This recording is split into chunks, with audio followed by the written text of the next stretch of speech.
I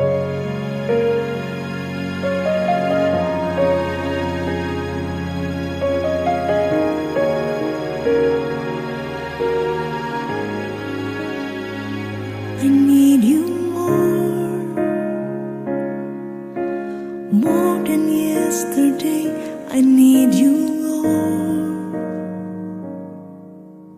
more than words can say. I need you. Selamat malam Bapak Ibu Saudara-saudara yang dikasihi oleh Tuhan Yesus Kristus. Salam sejahtera bagi kita semua.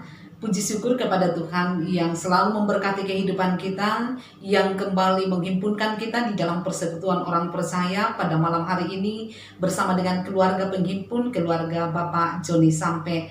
Kita akan memulai ibadah kita, dan untuk memulai ibadah jemaat disilakan untuk berdiri dan bersama-sama kita mengangkat pujian dari pelengkap kidung jemaat nomor 2, Mulia-mulia namanya.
Bapak Ibu Saudara-saudara kekasih Tuhan, mari kita memulai ibadah kita. Ibadah yang kita laksanakan pada saat ini jadi di dalam nama Allah, Bapa dan Anak dan Roh Kudus. Kasih karunia, rahmat dan damai sejahtera dari Allah Bapa menyertai saudara-saudara sekalian. Amin. Silakan duduk kembali. Patutlah Tuhan selalu dipuji dan dipermuliakan dari tengah-tengah kehidupan kita, karena Dia adalah Allah yang Maha Kuasa yang selalu menyatakan berkat-Nya di dalam kehidupan kita. Karena itu mari kita mempersiapkan hati kita untuk menyembah Dia di dalam roh dan kebenaran dengan mengangkat pujian pelengkap kidung jemaat 22.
Jemaat yang dikasihi oleh Tuhan, tiba saatnya bagi kita untuk masuk di dalam pelayanan firman. Karena itu mari kita berdoa. Ya Bapa Surgawi, kami memuji dan memuliakan nama-Mu pada malam hari ini. Karena kasih setia Tuhan yang selalu melimpah di dalam hidup kami sehingga kami tetap sehat penuh selamat. Dan malam ini boleh menyatakan persekutuan kami dengan Tuhan dan saudara-saudara seiman kami bersama dengan keluarga Bapak Joni sampai. Ya Bapak Surgawi, kami akan membaca dan mendengarkan firman-Mu. Suci kuduskan hati dan pikiran kami. Layakkan kami berada di sekitar firman-Mu, memahami firman-Mu dan hidup di dalamnya. Jauhkan kami dari berbagai pikiran yang sia-sia. Dan biarlah ibadah ini boleh berlangsung di dalam tuntunan kuasa Tuhan saja. Bersabdalah Tuhan, karena kami siap mendengar. Di dalam nama Tuhan Yesus Kristus kami datang berdoa. Amin. Bapak Ibu Saudara-saudara yang dikasihi oleh Yesus Kristus, bacaan seragam untuk Gereja Toraja Mamasa pada hari ini di dalam ibadah rumah tangga telah ditetapkan dari Matius pasal 18 ayatnya yang ke-15 sampai ayatnya yang ke-20. Oleh Lembaga Alkitab Indonesia diberi judul tentang menasehati sesama saudara. Apabila saudaramu berbuat dosa, tegurlah dia di bawah 4 mata. Jika ia mendengarkan nasihatmu, engkau telah mendapatkannya kembali. Jika ia tidak mendengarkan engkau, bawalah seorang atau 2 orang lagi, supaya atas keterangan 2 atau 3 orang saksi perkara itu tidak disangsikan. Jika ia tidak mau mendengarkan mereka, sampaikanlah soalnya kepada jemaat. Dan jika ia tidak mau juga mendengarkan jemaat, pandanglah dia sebagai seorang yang tidak mengenal Allah atau seorang pemungut cukai. Aku berkata kepadamu, sesungguhnya apa yang kamu ikat di dunia ini akan terikat di sorga, dan apa yang kamu lepaskan di dunia ini akan terlepas di sorga. Dan lagi aku berkata kepadamu, jika 2 orang daripadamu di dunia ini sepakat meminta apapun juga, permintaan mereka itu akan dikabulkan oleh Bapakku yang di sorga. Sebab di mana 2 atau 3 orang berkumpul di dalam namaku, di situ aku ada di tengah-tengah mereka. Amin. Demikianlah pembacaan firman Tuhan. Berbahagialah kita yang selalu setia mendengar firman, terlebih bila kita hidup di dalam kebenaran firman itu. Haleluya. Bapak Ibu Saudara-saudara yang dikasihi oleh Tuhan Yesus Kristus. Pada dasarnya Tuhan tidak menginginkan satupun dari anak-anaknya menjadi orang yang terhilang atau orang yang tersesat. Tuhan begitu rindu agar kalaupun ada yang tersesat, dia bisa dapat kembali kepadanya. Dan itulah yang tertuang di dalam Matius 18 ayatnya yang ke-15 sampai ayatnya yang ke-20 ini. Yang membicarakan tentang 2 pengajaran Yesus secara khusus kepada murid-muridnya. Yang pertama adalah tentang kerinduan Allah yang begitu besar bagi mereka yang tersesat dan terhilang untuk kembali melalui bimbingan dan melalui nasihat sesamanya atau saudara seimannya yang berarti siap untuk menerima teguran dan siap untuk menerima nasihat atas segala dosa yang ia lakukan.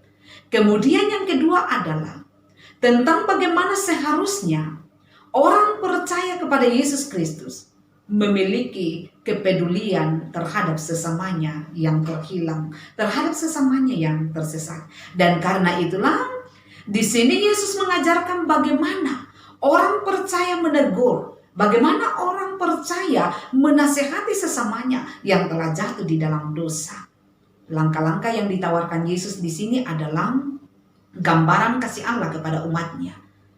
Allah tidak ingin sekali lagi seorang pun dari anak-anaknya tersesat atau terhilang.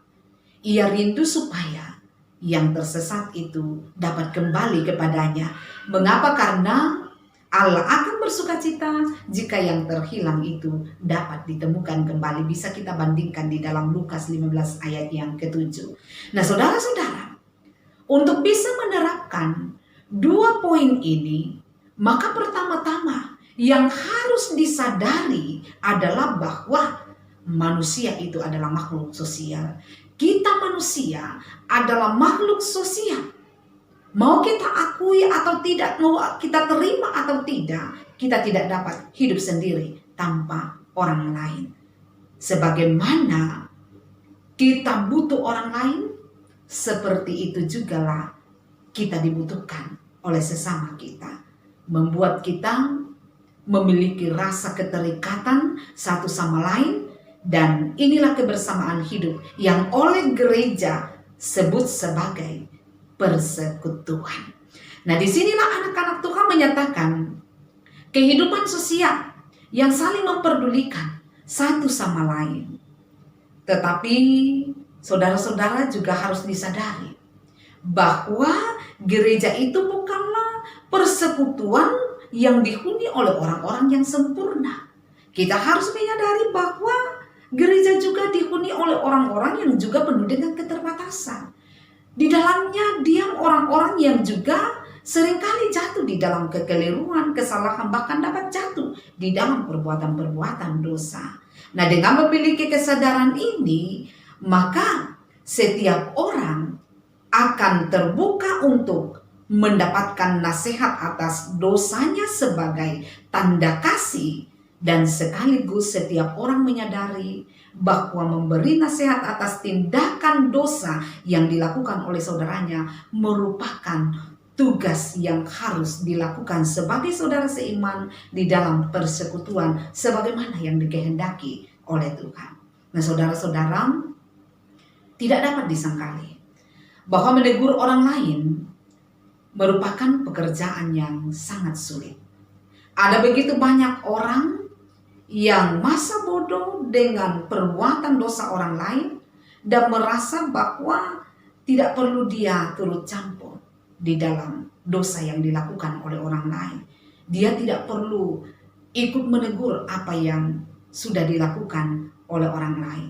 Dan lebih besar lagi, orang yang tidak mau menerima teguran. Tidak bisa kita pungkiri. Sebagian besar orang tidak mau menerima teguran, dan banyak orang yang menerima atau meresponi sebuah nasihat, sebuah teguran dengan cara yang salah. Apalagi kalau teguran yang diberikan itu memang dengan cara yang tidak bijaksana.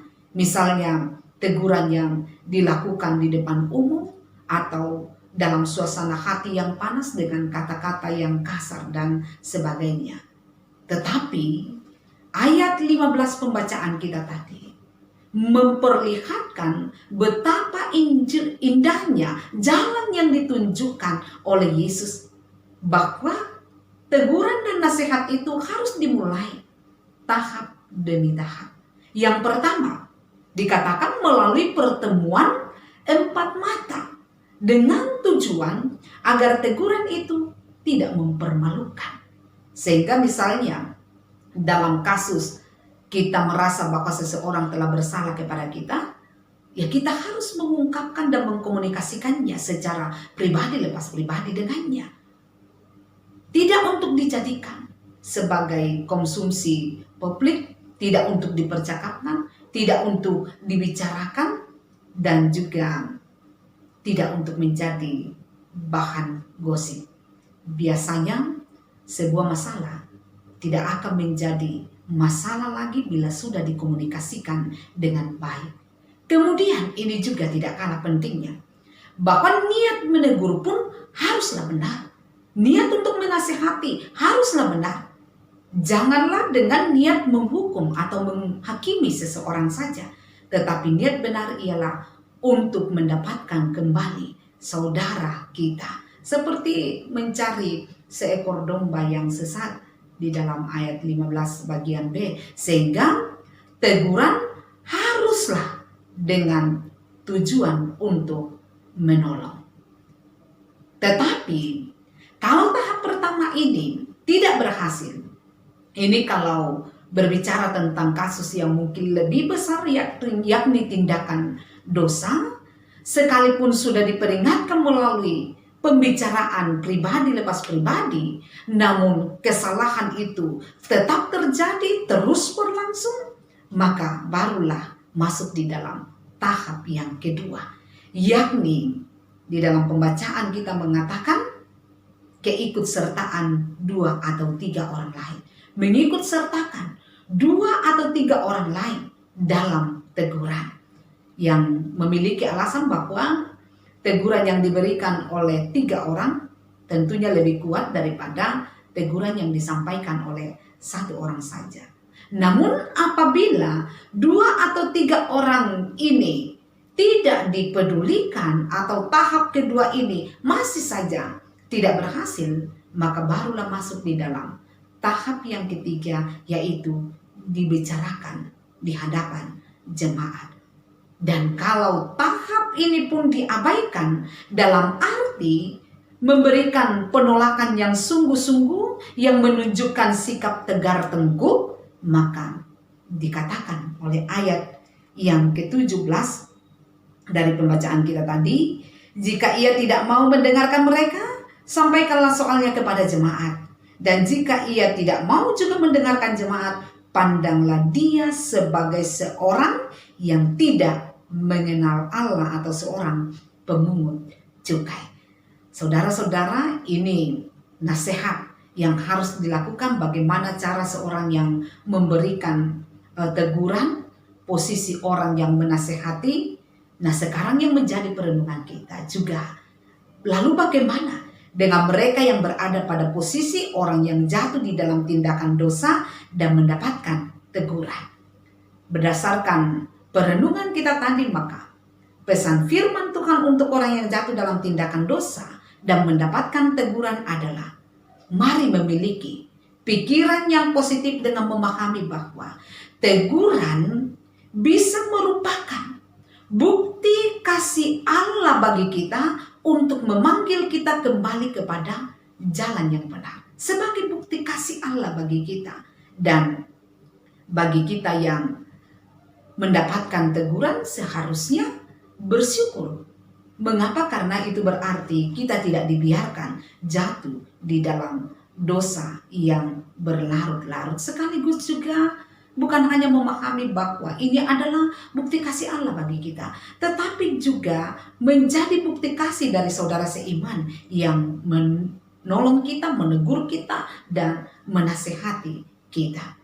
Dan lebih daripada itu, mari kita memperhatikan apa yang Amsal 10 ayat 17 katakan, yang berbunyi, siapa mengindahkan didikan menuju jalan kehidupan, tetapi siapa mengabaikan teguran tersesat. Dan masih ada begitu banyak lagi nasihat yang pada intinya mengajak kita menjadi pribadi yang terbuka terhadap didikan yang benar. Saudara-saudara, kiranya kita semua menjadi pribadi-pribadi yang benar-benar dewasa di dalam iman. Kita menjadi pribadi-pribadi yang selalu meresponi segala sesuatu dengan bijak demi kebaikan kita, demi kebaikan pribadi kita, kebaikan sesama kita yang bisa mendatangkan kemuliaan bagi nama Tuhan. Terpuji Yesus untuk selama-lamanya. Amin. Bapak, Ibu, saudara-saudara yang dikasihi oleh Tuhan Yesus Kristus, mari untuk sejenak kita masuk di dalam saat teduh kita mulai.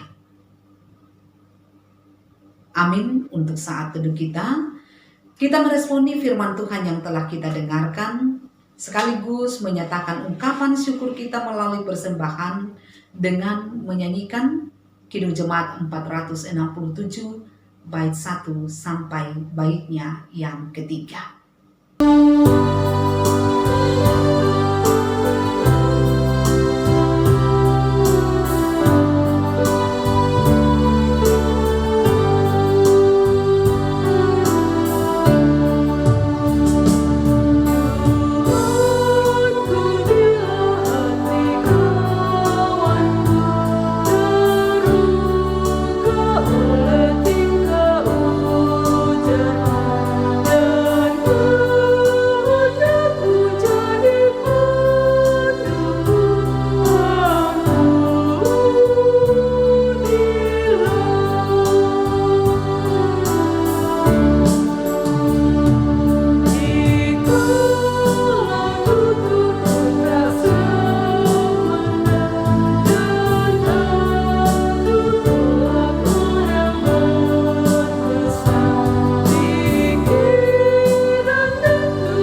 Ibu, Saudara-saudara yang dikasihi oleh Tuhan, kita satukan hati kita di dalam doa syafaat mendukung pokok doa yang sudah diberikan oleh keluarga kita. Berdoa. Bapa Surgawi, kami memuliakan nama-Mu, kemurahan kasih-Mu boleh dinyatakan bagi kami, sehingga boleh melaksanakan ibadah pada malam hari ini bersama dengan seluruh jemaat Tuhan dan bersama dengan keluarga Bapak Joni sampai. Kami memuliakan nama-Mu Tuhan, karena Tuhan melayakkan kami untuk mendengar firman. Kiranya firman ini mengambil bagian terbaik di dalam hati kami, menuntun kami untuk menjadi pribadi-pribadi yang dewasa di dalam iman, menuntun kami menjadi pribadi-pribadi yang bijak di dalam menghadapi segala situasi kehidupan kami sebagai orang yang percaya kepada Yesus Kristus. Kami bersyukur karena Tuhan memelihara keluarga Bapak Joni sampai sehingga semua keluarga berada di dalam keadaan sehat penuh selamat. Kami memuliakan nama-Mu untuk semua itu, dan biarlah pemeliharaan Tuhan terus berlangsung di dalam kehidupan keluarga Bapak Joni sampai. Kami berdoa kepada-Mu Tuhan untuk Bapak Joni sampai, Bapak Andi bersama dengan Mama Andi dalam menjalani segala aktivitas setiap hari, sekecil apapun itu. Nyatakan pimpinan-Mu, tuntunan-Mu, peliharakan mereka supaya tetap sehat selamat, mengangkat segala aktivitas dengan penuh sukacita, di mana berkat-Mu akan selalu dinyatakan.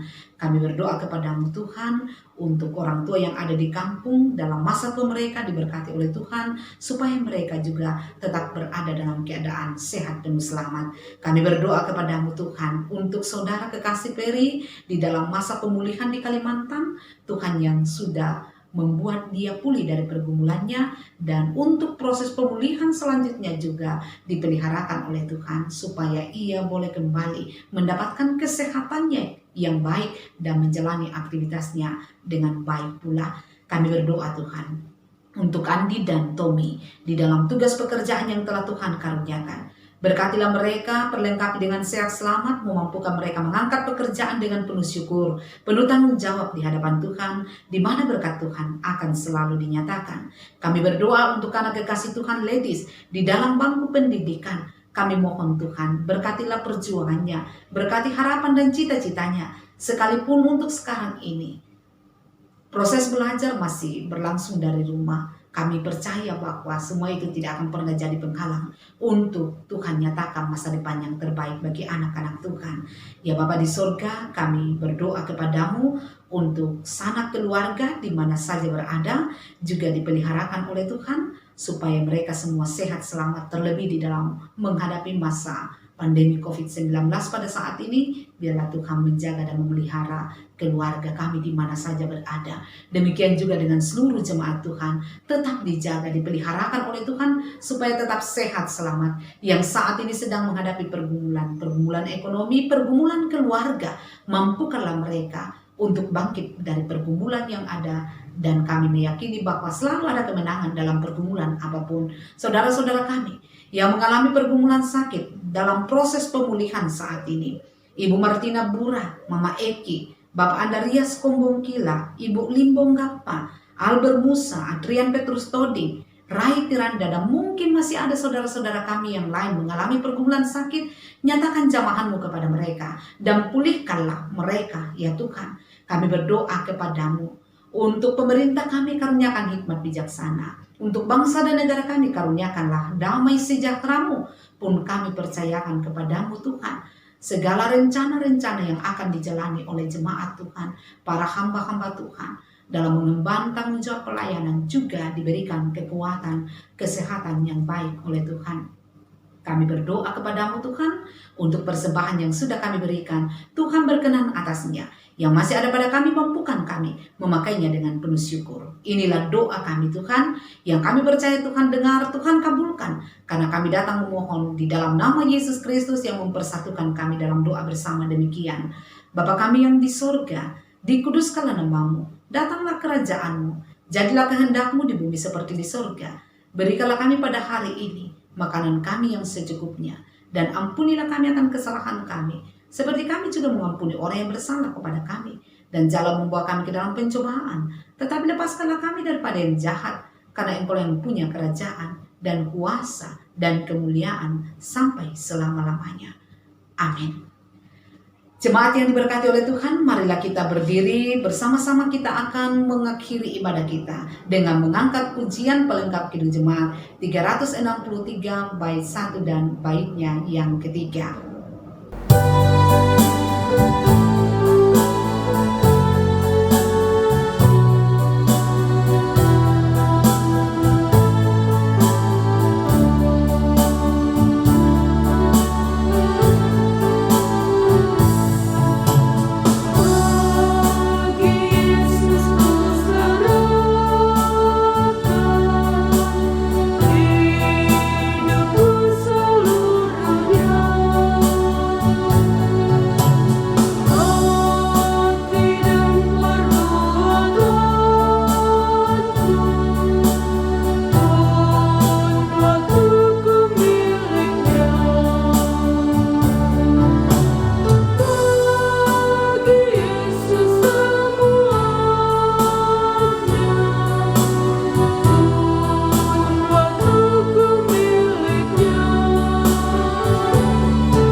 Bapak, Ibu, Saudara-saudara yang dikasihi oleh Tuhan Yesus Kristus, marilah kita menjalani kehidupan kita dengan penuh pengharapan kepada Tuhan.